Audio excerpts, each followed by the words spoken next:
साथियों, आज दिनांक 9 फरवरी 2026 को लोकसभा में टीईटी प्रकरण को लेकर एक प्रश्न पूछा गया। तो यहाँ पर हम देखते हैं कि क्या प्रश्न था और उसका क्या उत्तर दिया गया। प्रश्न था, क्या शिक्षा मंत्री ये बताने की कृपा करेंगे कि क्या यह सच है कि राष्ट्रीय अध्यापक शिक्षा परिषद के दिशा निर्देश के अनुसार वर्ष 2011 से पहले नियुक्त कई शिक्षक अभी भी देश में शिक्षक पात्रता परीक्षा से संबंधित अनिश्चितता और प्रशासनिक बाधाओं का सामना कर रहे हैं, और यदि हाँ तो तत्संबंधी ब्यौरा क्या है। यहाँ पर दूसरा सवाल था, क्या सरकार इस बात से अवगत है कि वर्ष 2011 से पहले नियुक्त शिक्षकों की नियुक्ति उस समय लागू नियमों और प्रक्रियाओं के तहत की गई थी जब देश में टीईटी अनिवार्य नहीं था, और यदि हाँ तो तत्संबंधी ब्यौरा क्या है। यहाँ पर तीसरा प्रश्न था, क्या सरकार वर्ष 2011 से पहले विधिवत नियुक्त सभी शिक्षकों को टीईटी से पूरी तरह छूट देने के लिए एक स्पष्ट समान राष्ट्रीय नीति जारी करने का विचार है, ताकि यह सुनिश्चित किया जा सके कि उनके साथ कोई अन्याय ना हो, और यदि हाँ तो तत्संबंधी ब्यौरा क्या है। यहाँ पर अगला क्वेश्चन था, क्या सरकार ये सुनिश्चित करने का प्रयास करेगी कि टीईटी के अभाव में वर्ष 2011 से पहले नियुक्त शिक्षकों की सेवाओं, पदोन्नति और अन्य अधिकारों पर कोई प्रतिकूल प्रभाव ना पड़े। यदि हाँ तो तत्संबंधी ब्यौरा क्या है।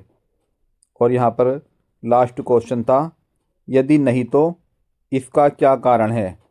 तो साथियों, लोकसभा में आज ये प्रश्न पूछा गया। अब हम देखते हैं कि शिक्षा मंत्रालय द्वारा इसका क्या जवाब दिया गया।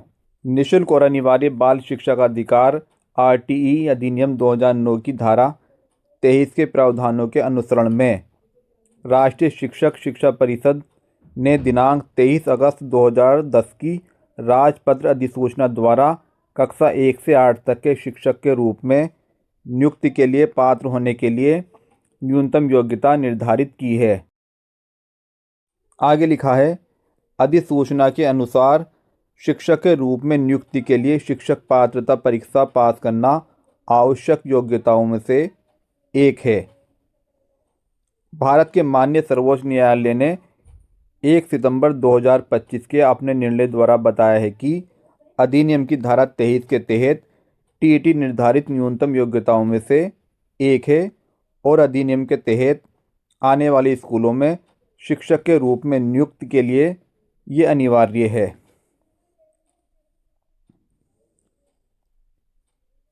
आरटीई अधिनियम लागू होने से पहले भर्ती किए गए सेवारत शिक्षकों के संबंध में माननीय न्यायालय ने भारत के संविधान अनुच्छेद 142 के तहत अपनी शक्तियों का प्रयोग करते हुए व्यवस्था दी है कि जिन शिक्षकों की सेवा 5 वर्ष से अधिक बची है, वे सेवा में बने रहने के लिए निर्णय की तारीख से 2 वर्ष की अवधि के भीतर टीईटी उत्तीर्ण कर सकते हैं। तो इसका जो डिसीजन आया था वो 1 सितंबर 2025 को आया था। तो 2 साल के भीतर ऐसे टीचर्स जिनकी सेवा 5 वर्ष से अधिक है, उनको टीईटी पास करना अनिवार्य होगा। आगे इसमें लिखा है, जिन शिक्षकों की सेवा निर्णय की तारीख तक 5 वर्ष से कम बची है, ऐसे टीचर्स जिनकी सेवा अवधि 5 वर्ष से कम है, उन्हें टीईटी पास किए बिना सेवानिवृत्ति की आयु तक सेवा में बने रहने की अनुमति दी गई है। तथापि ऐसे शिक्षक तब तक पदोन्नति के लिए पात्र नहीं होंगे जब तक वे टीईटी पास नहीं कर लेते। माननीय सर्वोच्च न्यायालय ने निर्देश दिया है कि आरटीई अधिनियम के तहत सांविधिक ढांचे के अनुसरण में शिक्षक के तौर पर नियुक्ति पाने के इच्छुक सभी लोगों के लिए, साथ ही पदोन्नति के माध्यम से नियुक्ति की इच्छा रखने वाले सेवारत शिक्षकों के लिए भी योग्यता अनिवार्य है। तो साथियों, ऐसे टीचर्स जिनके रिटायरमेंट के 5 वर्ष से कम है, उन्हें सेवा में बने रहने के लिए टीईटी की कोई बाध्यता नहीं है, लेकिन अगर उनका प्रमोशन होता है तो उन्हें भी टीईटी पास करना अनिवार्य होगा। दूसरी ओर ऐसे टीचर्स जिनकी सेवा अवधि 5 वर्ष से अधिक बची है उन्हें 2 साल के भीतर टीईटी पास करना अनिवार्य होगा। यहाँ पर दोनों ही कंडीशन लागू होगी, सेवा में बने रहने के लिए भी और पदोन्नति के लिए भी टीईटी अनिवार्य है। तो साथियों, उम्मीद है कि सरकार टीचर्स के बारे में कोई नया अध्यादेश लाकर 2011 से पहले नियुक्त टीचर्स को सुरक्षित कर सकती है।